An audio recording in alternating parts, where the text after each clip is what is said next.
하나님의 말씀을 보겠습니다. 구약 성경 욥기서 23장 10절 말씀입니다. 함께 한 목소리로 하나님의 말씀을 합독하겠습니다. 그러나 내가 가는 길을 그가 아시나니 그가 나를 단련하신 후에는 내가 순금같이 되어 나으리라. 아멘.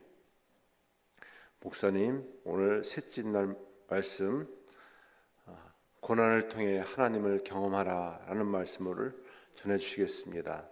드린 예물을 위해 헌금을 해주시고 셋째 날 말씀을 전해주시겠습니다. 기도하겠습니다.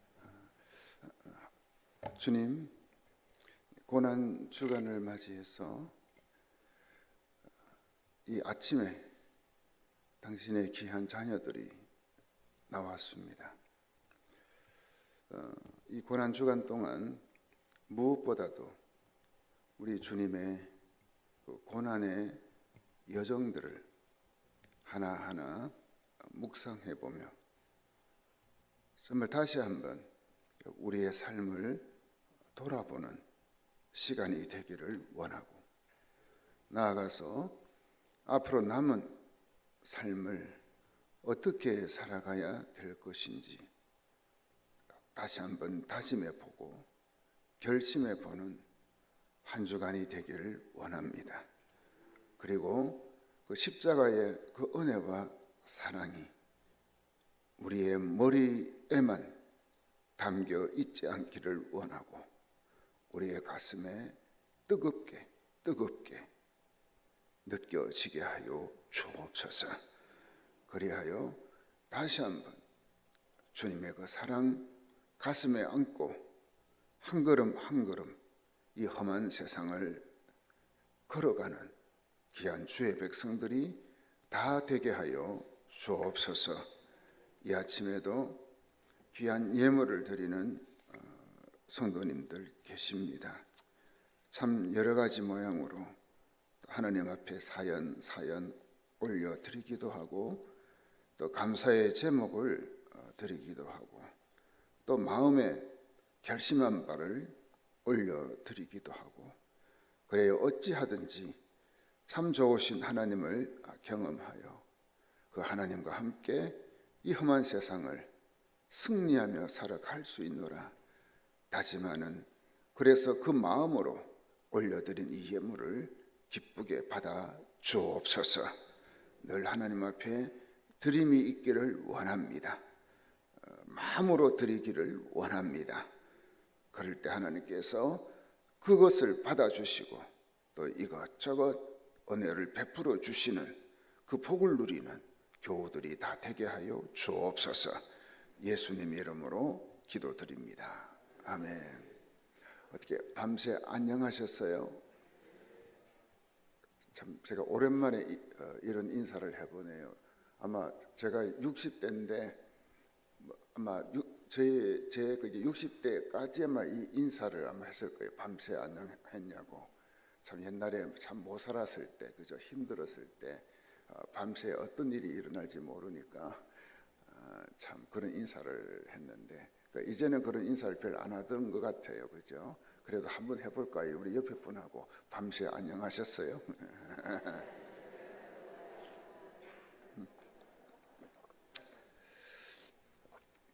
그 경상북도 영주시 그 영주역 인근 그 골목에 그 영주 그 대장간이 있습니다.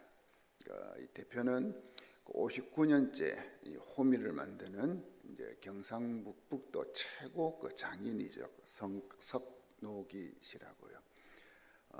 제 외가가 영주인데 저희 외할아버지도 성이 석씨입니다. 이제 석노기. 그리고 이제 호미 손잡이에 보면 최고 장인 석노기라는 각인이 이제 박혀 있죠. 이 대장간의 호미가 세상에 알려진 것은 2018년부터인데, 그 세계적인 온라인 쇼핑몰 아시죠? 미국의 아마존. 거기에서 이제 대박이 난 겁니다. 그 아마존 그 원예용품 그 탑 10에 이 영주 대장간 홈이 이름이 당당하게 이제 올라간 거죠. 그 다음 해인 2019년에 이 아마존에 그 3개월간 그 1,000개 정도를 이제 보냈고, 그 호주, 네팔 등 여러 나라에서 이제 구매 문의가 들어왔다고 합니다. 그때 이 성노기 씨의 말입니다. 올해로 대장간을 차급한 지 43년, 호미를 만든 지 52년째인데 미국에서 호미가 인기라는 게 실감나지 않아요. 지난해 중순쯤 아마존에서 호미 주문이 갑자기 많이 들어왔어요. 아마존이라고 해서 어떤 숲에서 우리나라 사람들이 단체로 호미질 하려나 했어요. 이때 쓸 말이 뭡니까? 제가 말 안 할랍니다. 이 아마존이 쇼핑몰인지 몰랐던 거예요. 이 영주 대장간 호미의 이 주 재료가 그 차량용 그 스프링이래요. 그 화물차에 들어가는 그 판 스프링으로 불리는 이 쇳덩어리죠. 성노기 씨는 이 차량용 이 스프링은 그 재질 자체가 견고해 호미 재료로 제격이라. 그래서 스프링 공장이나 재활용 업체에서 이제 가져다가 쓴다고 하는 거죠. 그는 이제 판 스프링을 받아오면 홈이 크기에 맞춰 이제 사각형으로 딱 자릅니다. 그리고 이 사각형 쇳덩어리를 불가마죠. 가마 불에 넣었다가 빼내 두드리고 다시 불에 넣었다가 빼내 두드리죠. 불에는 7번 정도 넣고요. 또 두드린다는 의미인 그 매질이라네요, 그죠? 매질. 이건 수천 번 넘게 하는데요. 몇 번요? 수천 번. 이 호미 형태가 잡히면 이제 겉면을 가공해 매끈하게 벌써 다 나와버렸네. 사진이. 그리고는 이제 손잡이를 끼우는 거죠.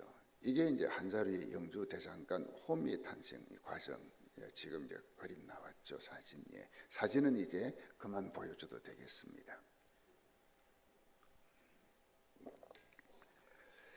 저는 이 아마존에서 이 대박을 친 영주 대장간의 호미 이야기를 대하면서 이 명품 호미가 탄생하는 과정에 대해 이제 생각을 해봤어요. 그때 제가 이제 인터넷으로 이 기사를 읽었거든요. 그리고는 이제 이 생각을 해본 거예요. 이 호미의 재료인 판 스프링을 그 7번 불에 넣었다 뺐다 하는 과정을 거치고 이 매질, 두드리는 것, 이 매질을 수천 번 넘게 한 끝에 명품 호미 한 자루가 탄생된다. 이 사실이죠. 7번 불에 넣었다 뺐다, 넣었다 뺐다. 그리고 수천 번 매질을 한 끝에 이제 두드리는 거죠. 때리는 거죠. 명품 호미가 하나 탄생하는. 그 성경의 인물 중에 이 영주 대장간 호미처럼 7번 불에 넣었다 뺐다 하고 수천 번 매질을 한 끝에 순금 같은 신앙으로 탄생한 사람이 있죠. 누군가요? 욥이죠. 욥은 흠이 없고 정직하였으며 하나님을 경외하며 악을 멀리하는 사람이었습니다. 하나님의 축복으로 설아의 7남 3녀를 두었고요. 동방에서 가장 큰 부자였지요. 이 아들들이 자기 생일에 형제 자매들을 초대해서 잔치를 벌여요. 그만큼 화목한 거죠. 그러면 욥은 혹시라도 이 자녀들이 죄를 범하여 마음으로 하나님을 욕되게 하였을까 싶어 그들을 상결하게 해서는 번제를 드리게 할 정도로 정말 하나님 앞에서 정결하게 살았습니다. 이런 욥을 하나님이 뭐라고 하셨나 하면은 욥처럼 흠없고 정직하여 하나님을 사랑하고 악을 미워하는 자는 이 세상 어디에도 없다. 인정해 주잖아요. 그런 거에 고난이 있었다는 거죠. 그런 욥에게. 자, 여기서 우리는 몇 가지 사실을 알 수가 있어야 돼요. 첫째, 하나님의 자녀에게도 고난은 있다라는 거죠. 어느 날 사탄이 욥의 신앙을 무너뜨리기 위해 그의 가정을 치기 시작합니다. 사탄의 공격으로 욥은 소유물을 잃어버리는 재난을 연속적으로 당하죠. 그뿐 아니라 그의 자녀들이 큰 아들의 집에서 모임을 하고 있는 도중에 갑자기 강풍이 몰아쳐 와서는 집이 무너졌죠. 그 안에 있던 자녀들이 몽땅 죽는 정말 비극적인 사건이 터집니다. 졸지에 재산과 자녀들을 몽땅 잃어버리는, 이건 말로 표현할 수 없는 큰 불행을 욥이 당한 거죠. 자, 여러분, 이 모든 재산을 잃어버린 것은 그렇다고 치더라도, 그죠? 우리가 흔히 그런 말을 하죠. 물질은, 돈은 잃어도 나중에 다시 또 생길 수 있다, 그런 말 하잖아요, 그죠? 그러니까 이건 그렇다 치더라도 10명의 자녀들이 동시에 죽는 사건을 부모로서 어떻게 받아들여야겠어요?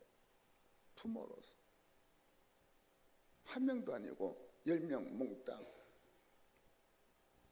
제가 아는 어느 집사님은 딸이 초등학교 2학년 때 그 아파트 건널목 건너다가 과속으로 달려도 차에 그만 치여서 그 자리에서 그만 즉사하고 말았어요.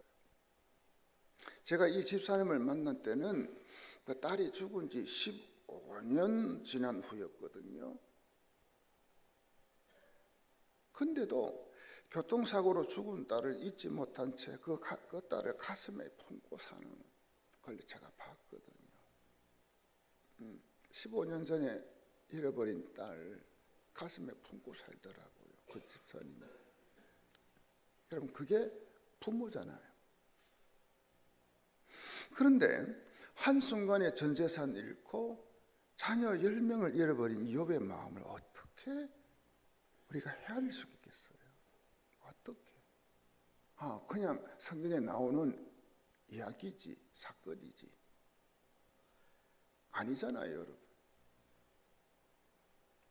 욥은 이 비극의 소식을 듣자 슬퍼하며 겉옷을 찢고 머리털을 밀죠.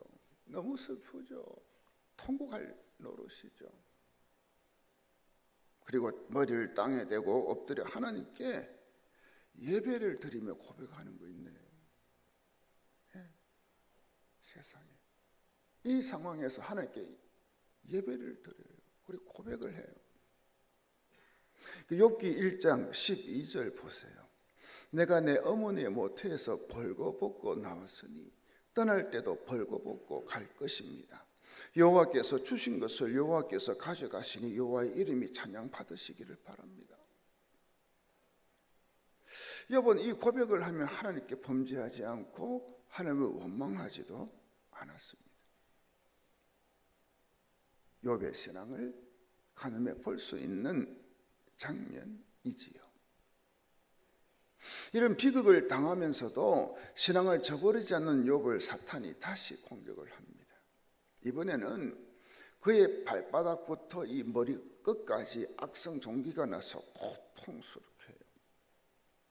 욥은 잿더미에 앉아서 토기 조각으로 자기 몸을 끌적 간지럽고, 그러니까 그냥 그 토기 그 조각이 있죠. 우리로 치면 사기 그릇 조각, 그걸 가지고 몸을 여기저기 끌고.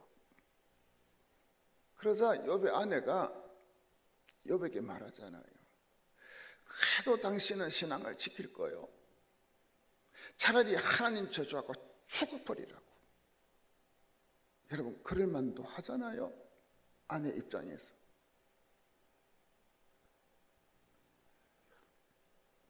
욥이 아내에게 대답해요. 당신은 어리석은 여자들처럼 말하는군요. 우리가 하나님께 복을 받았는데 재앙인들 못 받겠소. 욥은 이 모든 고난과 고통과 불행을 당하고서도 그 입술로 범죄하지 않았습니다. 하지만 욥은 고통이 너무 심하자 자기의 생일을 저주하면서 자기가 태어나지 않았더라면 더 좋았을 텐데 탄식을 하죠. 여러분, 이해가 되고도 남는 부분 아닌가요? 그죠? 그리고 고난을 당하고 있는 욥을 위로하기 위해 찾아온 친구들이 처음에는 위로하는 척하다가 오히려 욥을 정죄하기 시작해요. 욥이 이런 고난을 당하는 것은 뭔가 하나님께 네가 죄를 범했기 때문이다. 그래서는 욥을 보고 너 회개해야 돼. 회개해야 돼. 그러니 욥이 더 힘들고 죽을 지경인 거예요. 안 그래도 힘든데 친구들조차 네가 하나님께 죄를 지었기 때문에 너 그런 거야. 너 왜 회개 안 해? 이 나쁜 놈아. 이 욥과 친구들의 대화가 계속되는 가운데 욥의 입에서 다음과 같은 고백이 또 나오죠. 그게 욥기 23장 10절이잖아, 그죠? 우리 한번 읽어봅니다. 시작. 그러나 내가 가는 길을 그가 아시나니 그가 나를 단련하신 후에는 내가 순금같이 되어 나오리라. 자, 여러분 봤어요. 욥은 이 상황 속에서도 하나님이 자기가 지금 가는 길, 앞으로 걸어가는 길, 인생 여정 하나님 아신다는 거예요. 하나님 아신다는 거예요. 그리고는 이 고난이 지나고 나면, 끝나고 나면 자기 신앙이, 믿음이 순금같이 되어 나올 거다. 이 고백을 하는 거죠. 자, 여기서 제가 여러분에게 질문하고 싶어요. 여러분은 이 욥의 이 고백을 어떻게 생각하십니까? 아니, 여러분이 욥이라면 이런 고백을 할 수 있을 것 같아요? 어때요? 이 상황에서. 만약 이 욥의 아내가 그의 곁에 있었다면 아마도 이런 말을 하지 않았을까 저는 한번 생각을 해봤어요. 아니, 당신이 지금 제정신으로 하는 말인가요? 이제 정신이 완전 나갔구만. 내가 진작 말하지 않았어요? 신앙이고 뭐고 다 소용없으니 때려치우고 하나님 저주하고 죽어버려. 하나님이 살아있다면 어떻게 당신에게 이렇게 할 수 있을 거예요? 저는 욥의 아내가 옆에 있었다면 아마 이랬을 것 같아요. 그러나 욥의 입에서는 어떤 신앙 고백보다 더 순수한 고백이 나와요. 그러나 내가 가는 길을 그가 아시나니 그가 나를 단련하신 후에는 내가 순금같이 되어 나오리라. 또 이 욥의 이 고백을 옆에서 듣고 있던 친구들도 아마도 어이없는 모습으로 쳐다보고 있었을 것 같아요. 정말 이 친구 대책 없네. 주제 파악을 못해도 이렇게 못할 수가 있어. 하나님께 벌을 받고 있는 주제.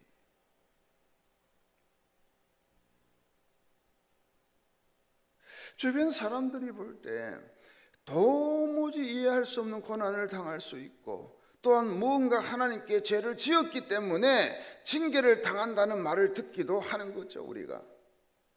그렇죠? 대체적으로 성도들 가운데도 조금 뭔가 가정에 사고가 일어나고 예기치 않은 일이 나고 고난이 있으면요, 같이 신앙생활하는 성도들이 어떻게 봐요? 야, 뭔가 집사님, 권사님, 장로님 하나님께 잘못한 게 있었어. 저런 어려움 당한 거 아니요? 여러분 그렇게 생각해봤어요? 안 해봤어요? 아, 신앙교회는 그러지 않는 모양이네. 좀 그래 하더라고요, 보니까. 그죠? 보통 그런 일들이 터지면은 뭔가 저 사람, 저분 하나님께 뭔가 잘못해서 저렇지. 그러니까 징계 받는 거지. 그래 생각하더라고요.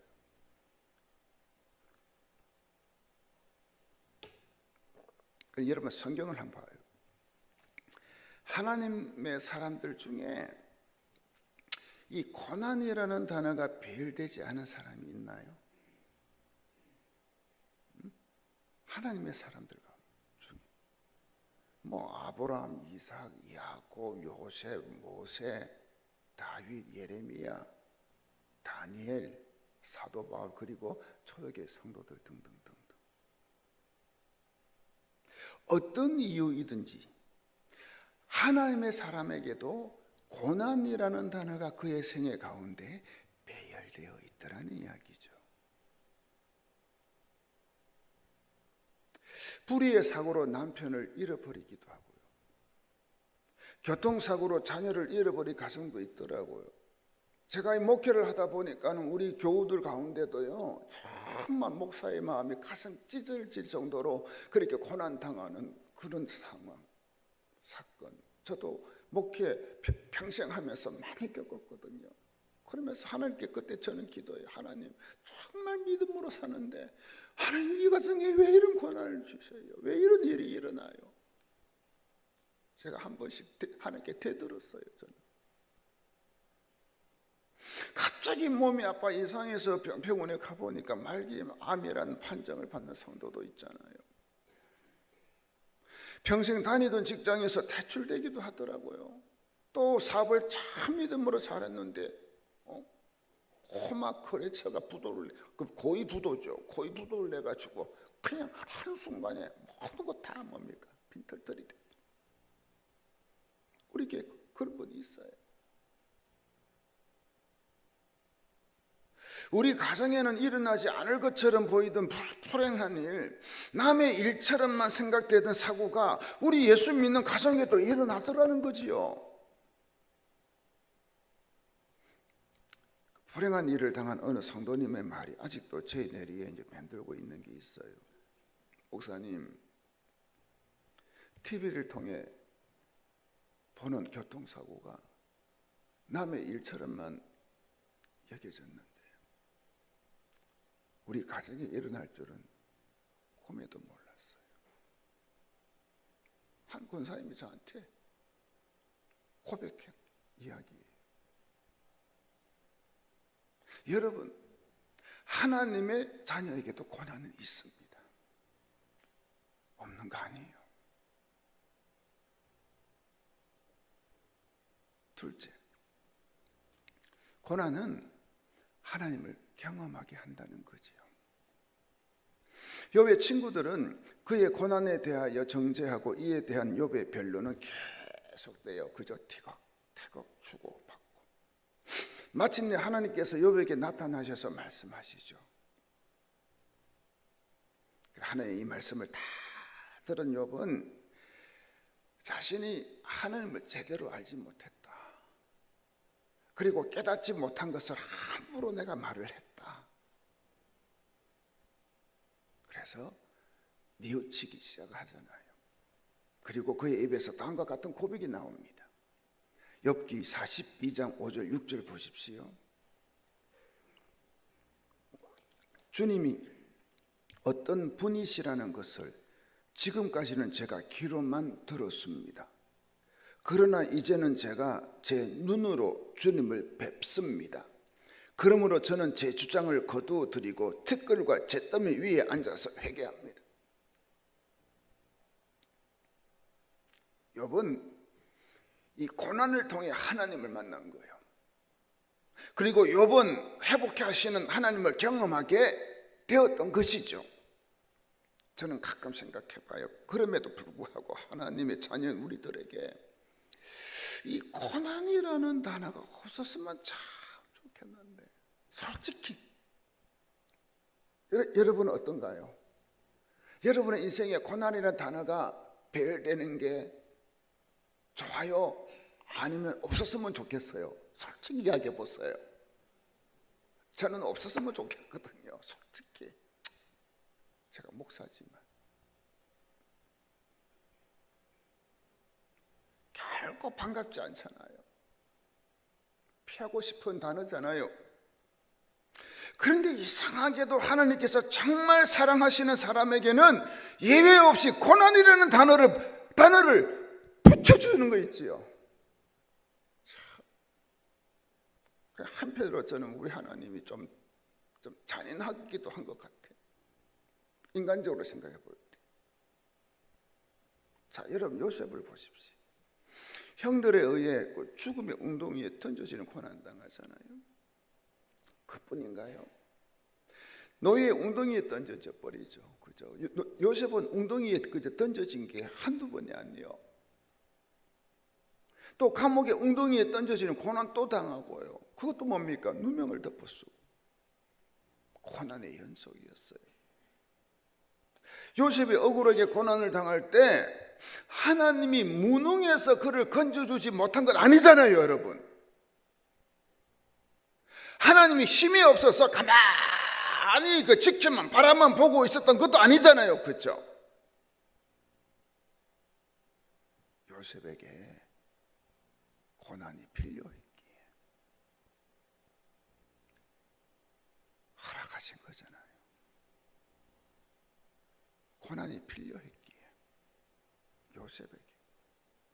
그래서 하나님이 허락하신 거잖아요. 저는 요셉의 모습 가운데 가장 큰 감동과 가장 큰 감격과 가장 큰 희열을 누린 장면은 세월이 한참 흐른 후에 요셉이 형들을 만났을 때 한 말. 바로 이거구나. 바로 이거구나. 창세기 45장 4절 5절 볼까요? 같이 천천히 읽어봅니다. 시작. 요셉이 형제들에게 말했습니다. 제게 가까이 오십시오. 그들이 가까이 오자 요셉이 형제들에게 말했습니다. 제가 형님들이 이집트에 팔아버린 형님들의 동생 요셉입니다. 하지만 형님들이 저를 이곳에 팔았다고 해서 근심하거나 자책하지 마십시오. 잠깐만. 이제 제가 읽을게요. 이는 하나님께서 생명을 구하시려고 저를 형님들보다 먼저 여기로 보내신 것이기 때문입니다. 그러니 요셉이 연속적으로 당한 고난, 결국은 누가 허락한 거라고요? 형들이. 요셉은 그렇게 해석하지 않아요. 하나님이 하신 거예요. 뭐죠? 요셉의 고난에는 하나님의 섭리가 있었다는 거지요. 어떤 섭리입니까? 형들의 가족을 구하기 위한 섭리, 기근이 있었잖아요. 나아가 야곱을 통해 하나님의 구속사를 이루시려는 원대한 계획을 성취하기 위한 숨겨진 섭리가 요셉의 고난 뒤에 있었다는 이야기지요. 그리고 고난이 요셉을 순금 같은 믿음을 소유한 사람, 정말 용서할 수 없는 그 형들을 용서하는 용서의 사람, 사랑으로 품어주는 사랑의 사람으로 만든 것이겠지요. 바로 고난을 통해 하나님을 경험한 것입니다. 보지 못하고 듣지 못하고 말하지 못하는 장애를 극복하고 모든 인류에게 용기와 도전을 주었던 한 사람이 있죠. 누군가요? 헬런 켈러. 그분의 말이에요. 나는 나의 역경에 대해서 하나님께 뭐한다? 감사한다. 세상에. 왜냐하면 나는 역경 때문에 나 자신, 나의 일, 그리고 나의 하나님을 발견했기 때문이다. 저는 이 헬렌 켈러를 생각할 때마다 또 생각나는 한 사람이 있어요. 이지선 자매 알아요, 몰라요? 이지선 자매가 그는 뭡니까? 불의의 교통사고 당하고 나중에 고백한 거였어요. 나는 이전에 예쁜 이지선으로 돌아가기를 원하지 않는다. 지금의 이지선으로 살고 싶다. 이야. 고통과 역경 속에서 다른 방법을 통해서는 배울 수 없는 하나님을 고통과 역경 속에서 배우게 되는 것. 그래서 하나님은 요셉에게, 욥에게, 그리고 하나님께서 사랑하시는 당신의 자녀들에게 그의 삶에 고난이라는 단어를 비열하시는 거지요. 시편 119편 기자는 고난에 대해 다음과 같은 해석을 내놓습니다. 67절이죠. 같이 읽습니다. 시작. 고난받기 전에는 내가 잘못된 길로 갔으나 이제는 주의 말씀에 순종합니다. 고난당하니까 하나님 말씀에 순종하는 삶을 살게 되더라 이거죠. 그전에 그렇게 안 살았는데. 71절 또 읽어봅니다. 시작. 고난을 당한 것이 내게는 오히려 유익하게 되었습니다. 그 고난 때문에 나는 주님의 율례를 배웠습니다. 92절 또 읽습니다. 시작. 주의 법이 나의 즐거움이 되지 아니하였다면 내가 내 고난 중에 멸망하였으리라. 이 구절들은 고난을 통해 하나님을 경험한 자만이 할 수 있는 고백이잖아요. 그죠? 저는 이 고백이 여러분의 고백이 되기를 주의 이름으로 축원하는 것입니다. 한 번은 참 제가 존경하고 정말 가까이 교제하는 목사님으로부터 그 A4 용지로 14페이지나 되는 장문의 카톡이 왔어요. 이 목사님은 부산의 대표적인 고신청 목사님이고요. 참 훌륭하셔요. 정말 교회도 좀 그래서 그런데 좀 수천 명 이루었고요. 근데 카톡에 글은 그 목사님의 딸이 대학 4학년 때 2011년 3월 5일에 쓴 글이었어요. 제가 그 글을 읽는 때 가슴이 멍해지더라고요. 그리고 저도 모르게 읽으면서 제 눈에서 눈물이 쫙 흐르는, 읽어 내려가는데 눈물이 안 멈춰요. 그중 일부만 제가 한번 그거 읽어 드릴게요. 제가 일부만, 조금 길지만 한번 여러분 눈으로 한번 따라와 보십시오. 제가 읽어 드릴게요. 2006년 9월 초 남동생이 감기 증상으로 두통을 앓더니 고열과 함께 경기를 하고 헛소리를 하고 머리가 아프다고 하며 몸부림을 쳤다. 다음 날 아침 119에 실려 대동병원으로 갔지만 상태가 심각하다고 하여 다시 동아대 병원으로 이송했다. 남동생은 40도에 이르는 고열과 함께 연속적으로 경기를 하며 4일간 의식 불명 상태에 있다가 5일 만에 깨어났다. 입원한 지 한 달 만에 언어장애, 기억상실증 등 외적 증상은 나아 퇴원하였으나 뇌염의 후유증으로 간질 발작을 하게 되었다. 간질 발작이 수시로 일어났고 증세도 점차 격렬해졌다.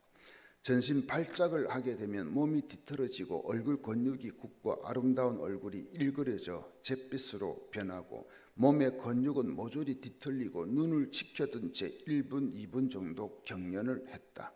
여러분 간질한 거 보셨어요? 저는 몇 번 봤거든요.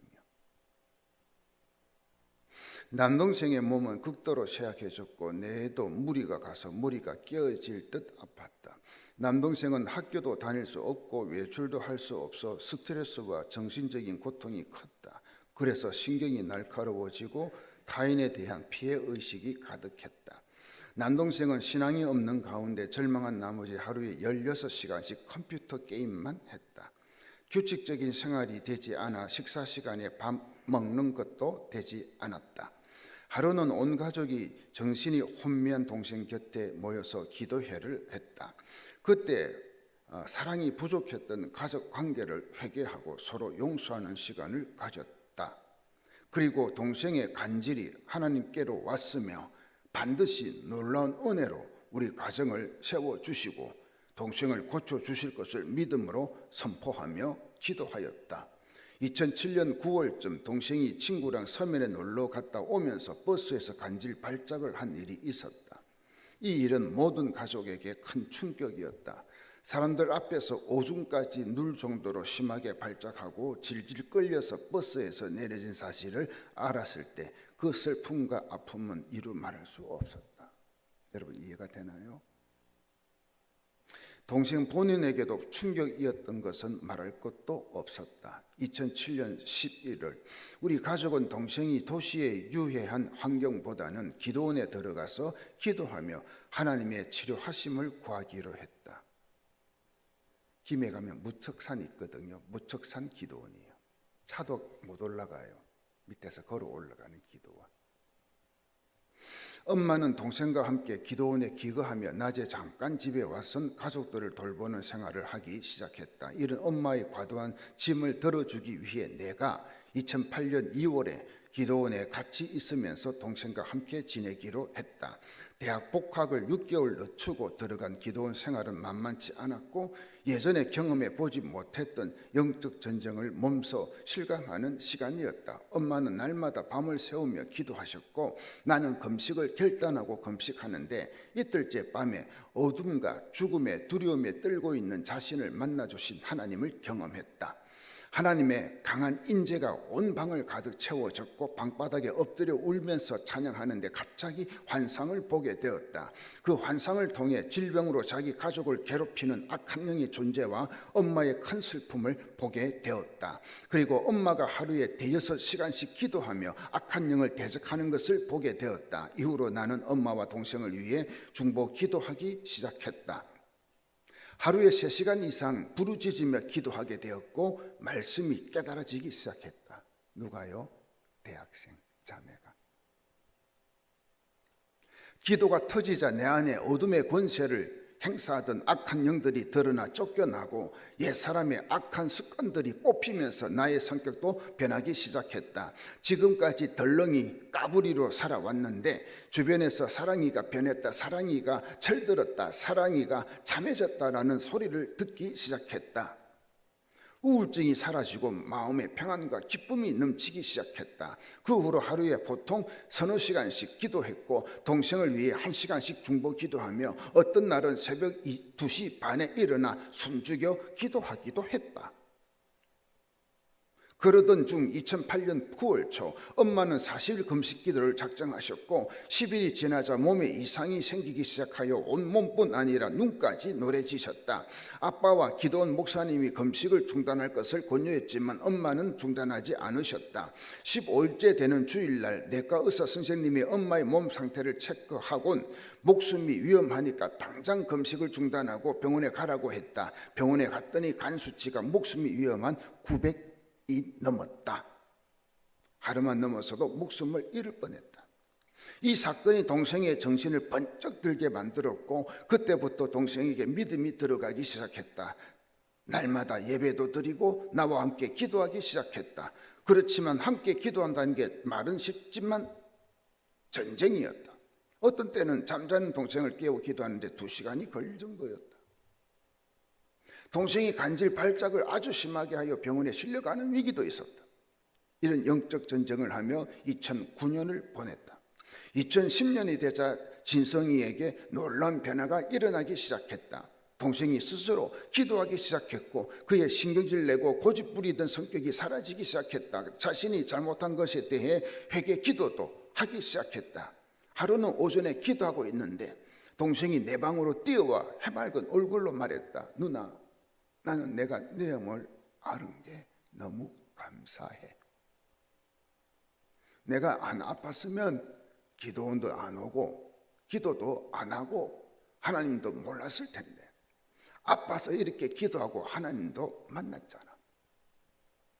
아프지 않았으면 목회자도 절대 안 하려고 했을 텐데 이렇게 아팠기 때문에 하나님 뜻대로 살 수 있잖아.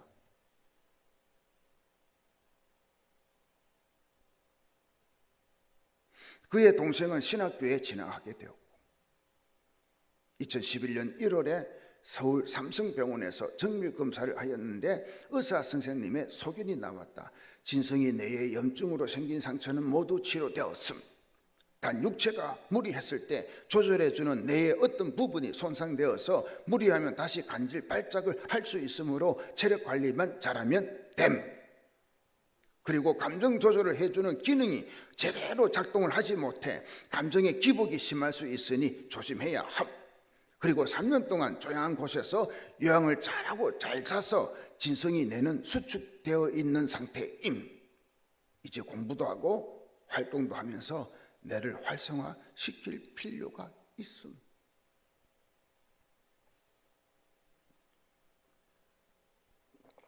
(2006년 9월에) 시작된 동생의 뇌염으로 인한 질병이 2011년 1월, 즉 4년 5개월 만에 온 가족의 기도와 눈물로 치유되었다. 거기다가 온 가족이 하나님을 경험하고 변화되는 축복을 누리게 되었다. 여러분, 이 가정이 지금 어떻게 살고 있는지 궁금하지 않으세요? 특히 동생과 이 누나, 목사님, 사모님 그렇다 치고, 간지를 알았던 동생은 신학을 마치는 현재 목회자로 사역하고 있습니다. 결혼하고요, 애 놓고요. 그리고 동생을 위해 죽기 살기로 기도했던 그 누나, 대학생 누나, 지금 세 아들의 엄마고요, 목회자 아내가 되어서 하는 나라 복음을 위해 지금 열심히 살아가고 있어요. 주 안에서 형제자매들 여러분, 여러분은 이 이야기를 들으며 어떤 생각을 하게 되었습니까? 어떤 생각이 들었습니까? 그리고 현재 여러분 중에 고난으로 인해 힘들어하고 계신 분이 있습니까? 야고보서 5장 13절입니다. 너희 중에 고난 당하는 자가 있느냐? 그는 기도할 것이요. 즐거워하는 자가 있느냐? 그는 찬송할지니라. 앞에서 소개한 어느 목사님의 가정처럼 극심한 고난 속에서도 기도줄을 놓치지 않으면, 기도줄을 붙들고 있으면, 끝까지 하나님을 붙잡으면 어느 순간 고난의 터널을 벗어나 있는 것을 경험하게 될 것입니다. 그리고 신앙이, 믿음이 순금처럼 변화되는 그 하나님의 놀라운 은혜를 경험하게 될 것입니다. 우리 욥기 23장 10절 다시 한번 천천히 마음에 하나하나 새기며 같이 읽도록 하겠습니다. 그러나 내가 가는 길을 그가 아시나니 그가 나를 연단하신 후에는 내가 순금같이 되어